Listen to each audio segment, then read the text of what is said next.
They handed her a 50 cal as a joke. Just a clipboard girl, no name tag, no rank, someone they thought was logistics. She didn't flinch, didn't speak, just adjusted the scope like she owned it. And when the wind dropped, just for 2 seconds, she pulled the trigger. One shot, 580 yards. Dead center. No spotter. No range call. No emotion. The laughter stopped. The silence started. And then her file surfaced. Call sign. Ghost left. She didn't prove she belonged. She reminded them why they didn't. Subscribe now for stories that reveal the legends hidden in plain sight. The sun burned mercilessly over the Nevada desert, turning the sand into a blistering reflection pool of heat, mirage, and haze. The sniper range, an off-grid expanse, known only to Tier 1 reconnaissance teams and select instructors, was alive with competition. Echoes of laughter, distant rifle cracks, and arrogant wagers bounced off the canyon walls like a cocky rhythm. Men in camouflage and sunglasses boasted over confirmed hits, adjusted wind flags, and passed water bottles between rounds. Alpha shooters. Every one of them is trying to outgun the last. Near the far edge of the range, a woman stood quietly, ponytail tucked through the back of a ball cap. No insignia on her olive drab shirt. No sidearm, no rank, no name patch. Just a clipboard held loosely in one hand, her shadow pooling long and narrow across the gravel beneath her boots. She didn't pace or take notes, just watched. To most of the assembled shooters, she was background noise. One of those admin observers they sent out to verify logistics, maybe someone from Supply Command gathering data on ammo expenditures or equipment requisitions. Nobody asked. Nobody cared. She hadn't introduced herself, hadn't interrupted the competitive flow of the range. She didn't even have ear protection on, just stood silently as rifle reports thundered past her. Invisible, non-threatening, unimportant. One of the older snipers, a staff sergeant with a jagged tattoo creeping out from his sleeve, noticed her standing there and smirked. He elbowed the guy beside him and nodded her direction. "Check it out, logistics." Barbie made it out of her climate-controlled bunker. His buddy chuckled, reaching over to one of the weapon tables. He picked up the most intimidating rifle on the rack, a long-barreled, 107.50 caliber B-stand, carried it over like he was offering a novelty prize. "For the scrapbook," he said, extending it theatrically. "Careful, sweetheart. This one kicks harder than your handbag." She didn't smile, didn't correct him, just reached out and took the rifle, balanced it with one hand, shifted her grip. And in that brief, breathless pause before she even spoke, a silence rolled over the closest two shooters. Something in the way she held it, not like she was curious, like she knew exactly what it could do. "Careful," the sergeant drawled with that trademark smirk only years of ego and unchecked confidence could carve into someone's face. "That scope probably weighs more than your purse." A few of the others chuckled on cue, not because it was funny, but because that's what you did when the old-timers mocked an outsider. Another shooter, younger but no less smug, chimed in with mock concern. "Pointy end goes toward the target, just so you know." She said nothing. No witty retort, no bashful laugh, not even a blink. Just calmly shifted the rifle in her hands like it was an extension of her arm. Her fingers moved across the scope housing, checking the turret tension with unconscious precision, not fiddling, not posing. She twisted the elevation dial with practiced care, pausing just long enough to feel the resistance. A quarter click too tight. She corrected it automatically. The jokes didn't land as hard after that. She crouched, then moved without instruction or hesitation. 10 steps to the left. Measured. Intentional. Her boots scraped gently against the hard-packed dirt as she knelt near a jagged outcropping, a section most shooters avoided due to uneven ground and obscure line-of-sight angles. She didn't hesitate. Laid the rifle down, smoothly and deliberately, her hands never fumbling, then dropped into prone like she'd done it 1,000 times. No adjustments, no second-guessing. The laughter faded. Someone, One of the junior snipers with actual range experience tilted his head and leaned over to the spotter. Why'd she move? The question wasn't meant to be rhetorical. It carried something unfamiliar, unease. The spotter, a quiet professional with over a decade in the field, narrowed his eyes. He looked at her position, then back at the terrain, then back at her. His jaw worked as he calculated something silently. That's the wind line, he muttered. What? That spot. Where she's lying. That's the true compensation point. You don't get that from guessing. They all looked at her differently then. The clipboard was gone. The jokes, too. She wasn't mimicking. She was reading, adjusting, listening. And for the first time that scorching afternoon, nobody said a word. The spotter adjusted his lens again, but he wasn't watching the target anymore. He was watching her. The woman with no name tag, no visible rank, no assigned team, now lying in a position most shooters overlooked, 10 feet off from the standard mat. Closer to the rocky ledge where the terrain curled sharply and the canyon crosswinds behaved like ghosts. Wait, he murmured, almost to himself, eyes narrowing behind his optics. Why'd she move? One of the younger snipers leaned forward, brow furrowed, trying to track what the spotter was seeing. She's just posing, right? No, someone else said before the spotter could answer. She's not. The older man didn't take his eyes off her. That's not a guess. That's compensation. They all turned to look now, but this time without the smirks. Her body was angled perfectly bipod already set, cheek just barely lifted from the stock, head tilted like she was listening to something only she could hear. Her right index finger wasn't even near the trigger. It hovered calmly at rest, like she had all the time in the world. She's calculating, a younger marksman whispered, his voice low enough not to carry. He didn't sound skeptical anymore. He sounded like he was realizing something too late. The shift was subtle at first, quiet tension replacing the earlier noise. Conversations dulled. The betting table stood abandoned, paper slips forgotten beside half-drunk bottles of water. Even the instructorsmen who rarely showed surprise had stopped walking their line, because something about her silence was louder than anything they'd heard all day. The canyon wind, unpredictable and treacherous, whipped across the sand in layered shears. Most shooters could only guess at how it curled around outcroppings and caught the valleys between rock formations. But she wasn't guessing. She was watching dust trails, listening to the rise and fall of gusts off the walls like she could read them in sound. Her posture wasn't stiff. It was deliberate, relaxed, but ready. She knows what she's doing, the spotter finally said. No one responded. They didn't need to, because every man on that range knew the wind line wasn't there by accident, and neither was she. The desert pressed in with its usual silence, thick and suffocating, broken only by the distant whine of wind slipping between scorched ridgelines. A few shooters still lingered near the benches, but no one was speaking anymore. The bravado had bled out slowly, replaced by a quiet, uneasy curiosity. All eyes were on her. She hadn't asked for clearance. No instructor had given a range call. No target had been assigned to her. And yet there she was completely prone, elbow locked, cheek settled against the stock of a rifle she hadn't even been expected to carry. The .50 caliber Mohn 107 gleamed beneath the sun, massive and unforgiving, known for its brutal recoil and nearly impossible precision requirements beyond 0 yards. The target was positioned at 580. Steel plate, armored, hardened. It had been missed a dozen times already that day by seasoned marksmen. She didn't ask for the range, didn't request wind speed, didn't ask the spotter for an angle or correction. She just watched, eyes open, breathing slowly, not through the scope, not yet, just through her own peripheral sense of space, motion, and pressure. The sand shifted lightly in the distance. A small spiral of dust rose briefly, caught in a cross-current. She tracked it, expression unreadable, like she was listening not with her ears, but with something deeper. The spotter stepped closer, cautiously.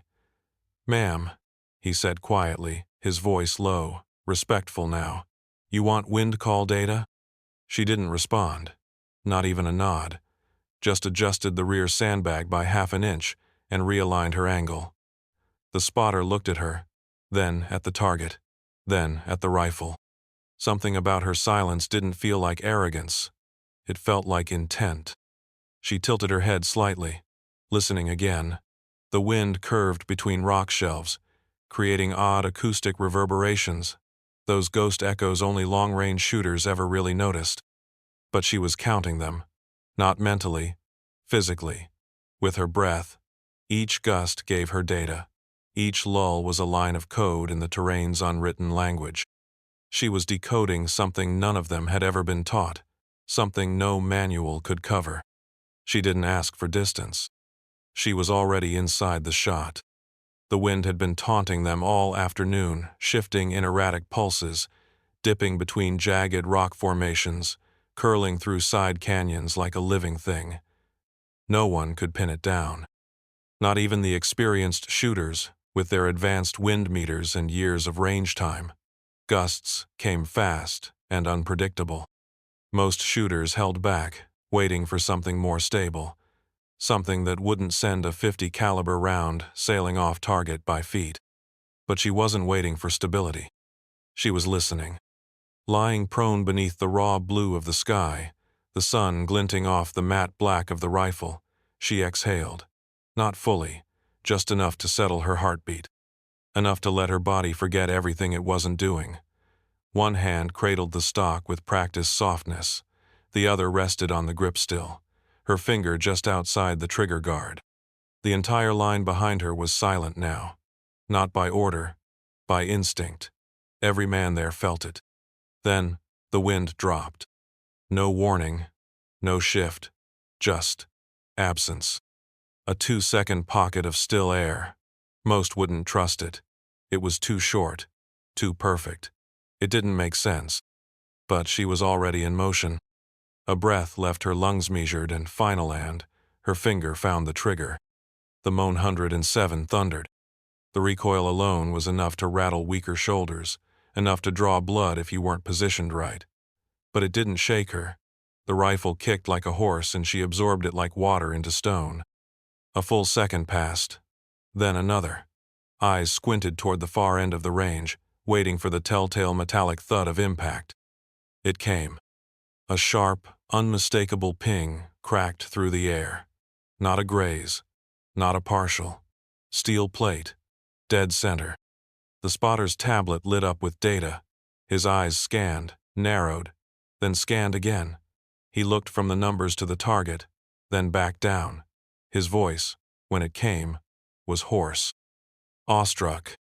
That was terrain echo alignment, he said. No one responded, because most of them didn't even know what that meant. But the old ones did. The ones who'd seen real field conditions. The ones who understood how impossible it was. She had timed the shot not on wind readings, not on scope markings. She had timed it on sound, on air, on instinct.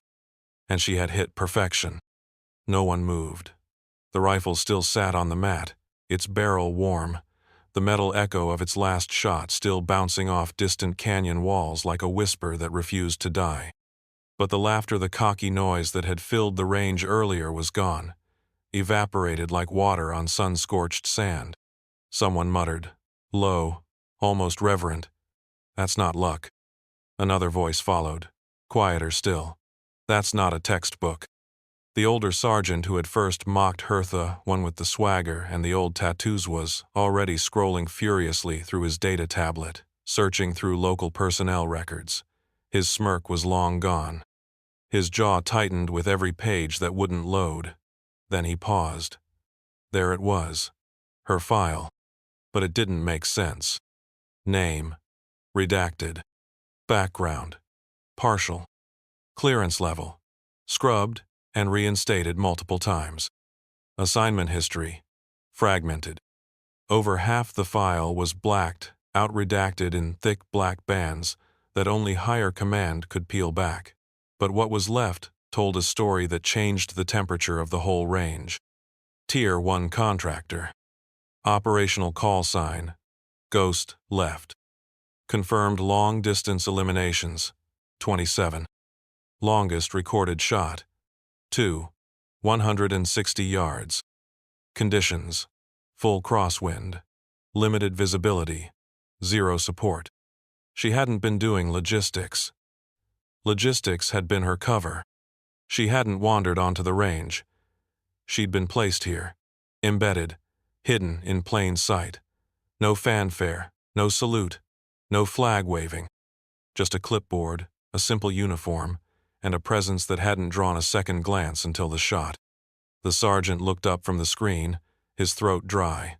The men nearby stared back at him, waiting for an explanation.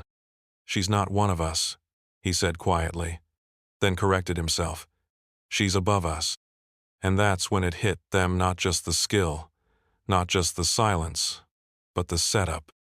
She never asked for the rifle. She never requested a demonstration. She let them hand it to her. Like bait. Like she'd known this moment would come, and all she had to do was wait for their arrogance to reveal itself. And it had. The joke had been theirs. And now, none of them were laughing. She didn't say anything, just stood up slowly, brushed the dust from her uniform pants, and walked away from the rifle they had handed her. Not hurried, not dramatic, like she was done borrowing. She didn't go far. She crossed the staging lot behind the line and disappeared into a locked storage container the others assumed belonged to the range quartermaster. No one followed. No one dared ask what she was doing. The last echo of the shot still lingered in the backs of their throats, like something sacred that didn't belong to them. Some stared down at their own rifles, not out of shame, but something closer to uncertainty. As if the rules they had spent years mastering no longer applied. A minute passed, then another. When she returned, she was carrying a worn leather cassonette, a regulation issue, not labeled, scuffed edges, faded stitching, and the unmistakable smooth wear of something carried across continents. This case had been placed. It had history in its seams. She walked directly back to the same mat, laid it down without ceremony, unzipped it slowly. What emerged was a rifle that didn't match any known inventory. Custom built. A long-barreled precision weapon with handcrafted adjustments. The bolt action was older, but spotless. The stock had been carved down to fit a specific body. Her body. The scope was hand-calibrated with brass notches instead of standard dials. The finish was matte. Not painted, but smoothed down from years of field use. It was a weapon that had been in motion for decades. And carved near the buttstock, just barely visible beneath the grain of the wood, was a single initial. W. The older spotter whispered first. "That's Wyatt's mark." The silence cracked. Everyone knew the name. Wyatt had trained only 3 shooters in his career. The stories weren't public. You had to hear them to know. One of them had gone missing overseas. One died in northern Pakistan. That left one. She was the last. The men didn't move as she settled into position, again not to speak, not to ready their own rifles. The range felt different now. Not like a training ground. More like a sanctuary. She didn't need an audience. But now they were witnesses. She didn't speak when she returned to the line. Didn't ask for clearance. Didn't wait for instruction. She moved with that same quiet confidence. Unhurried but utterly precise. The kind of poise that didn't need explanation. The sun hadn't shifted much, but everything else had. Conversations had dried up. Even the wind seemed to wait. She settled in at the same mather mat now, though no one would have dared say it out loud. Her leather case lay open beside her. The custom rifle cradled into her shoulder like it belonged nowhere else. No spotter kneeled beside her. No assistant whispered wind speeds or distances. She didn't plug in ballistic data.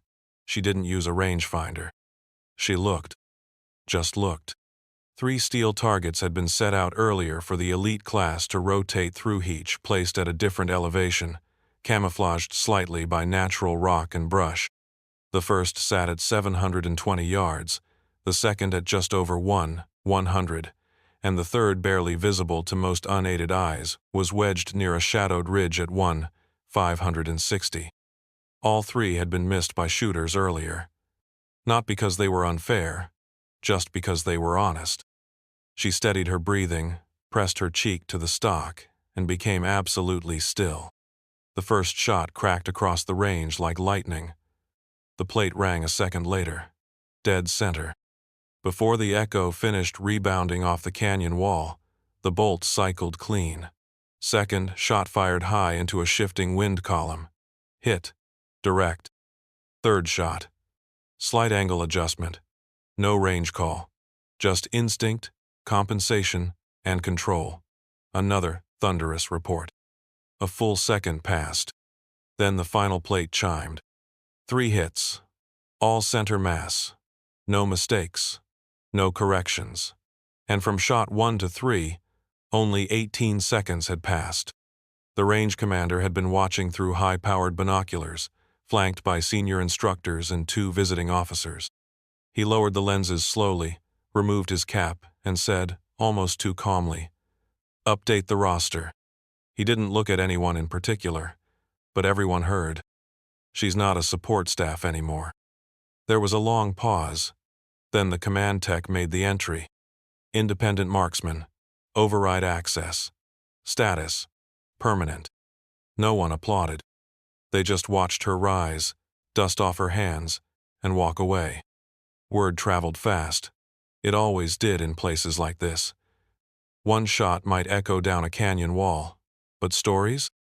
They moved through units, bases, branches passed from lips to inboxes to command rooms before breakfast was over. Within 48 hours, the footage had been reviewed by 3 different joint training commands. The unlisted profile belonging to the woman known only as Ghost Left had been flagged and reopened at 2 separate security levels. Requests started pouring in. Observer teams, instructors, spec ops, liaisons, senior officers from different branches asking sometimes politely, sometimes not to come watch her train, to study her methods, to sit in on a single session. One Pentagon official offered a formal invitation for her to speak at a weapons systems symposium in Virginia. She declined all of them. "This isn't a performance," she said quietly, "and I'm not a spectacle." She didn't need attention. She needed silence, and those who couldn't understand that weren't ready to learn. Still, she agreed to take students 12. No applications, no competition, no rank preference. She selected them herself, hand-picked from across different services, using nothing more than psychological profiles, personal logs, and something unspoken that lived between the lines of their service records. Not who had the best shot group, who had the most patience. On the first day, she didn't give them rifles. She gave them stillness, breathing, posture, peripheral sensitivity. She walked the canyon line barefoot one morning at dawn and instructed them to follow no boots, no noise, no questions. "Feel the ground," she told them. "Listen to the pressure. Everything moves. Everything speaks." Some struggled. One quit. The rest endured. She taught them how to watch dust rise not just as particles, but as sentences, to hear wind through shale rock and tell whether it would rise or flatten by the time a bullet crossed it. She never used a chalkboard, never handed out manuals. "Precision is a language," she said.